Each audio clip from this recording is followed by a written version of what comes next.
Meenakshi Academy of Higher Education and Research. Admissions open. Apply online.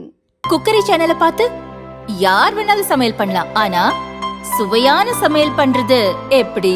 நான் இதயம் நல்லெண்ணெயில சமையல் பண்றேன். ஆஹா ஓஹோன்னு பாராட்டுறாங்க. நீங்களும் இதயம் நல்லெண்ணெயில சமையல் பண்ணுங்க, பாராட்ட வாங்குங்க. தினம் தோறும் வாங்குவே இதயம் IS பயங்கரவாத அமைப்புக்கு பூனேவில் ஆட்களை சேர்த்து வந்தவர்களில் ஒருவன் ரிஸ்வான் அலி. டெல்லி ஜாமியா மிலியா முஸ்லிம் பல்கலையில் படித்த ரிஸ்வான் 2ஆம் ஆண்டோடு படிப்பை நிறுத்தி பயங்கரவாத அமைப்பில் சேர்ந்தார். பூனேவில் தன் கூட்டாளிகளுடன் சேர்ந்து ITE என்ற சக்தி வாய்ந்த வெடிகுண்டுகளை தயாரித்தார்.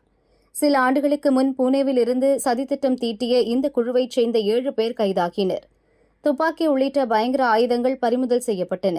அப்போது ரிஸ்வான் உள்ளிட்ட 2 பேர் தப்பியோடினர். இந்த வழக்கை முதலில் மகாராஷ்டிரா பயங்கரவாத தடுப்பு பிரிவு போலீஸ் விசாரித்தது. தலைமறைவான ரிஸ்வானை பிடிக்க வழக்கு NIAவுக்கு மாற்றப்பட்டது. விசாரணையில் ரிஸ்வான் மற்றும் அவனது கூட்டாளிகள் மகாராஷ்டிரா, குஜராத், டெல்லியில் தாக்குதல் நடத்த திட்டமிட்டது தெரியவந்தது.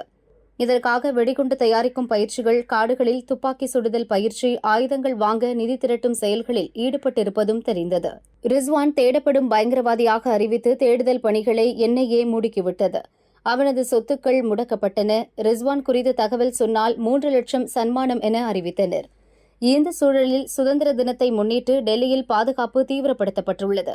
தீவிர வாகன தணிக்கையில் டெல்லி சிறப்பு போலீசாரிடம் ரிஸ்வான் நேற்று சிக்கினார். தேடப்பட்டு வந்த பயங்கரவாதி டெல்லியில் சுற்றித் திரிந்தது ஏன்? சுதந்திர தினத்தன்று நாச வேலையில் ஈடுபட சதி உள்ளதா என்ற கோணத்தில் விசாரணை நடந்து வருகிறது. ரிஸ்வானை NIA காவலில் எடுத்து விசாரிக்க உள்ளது.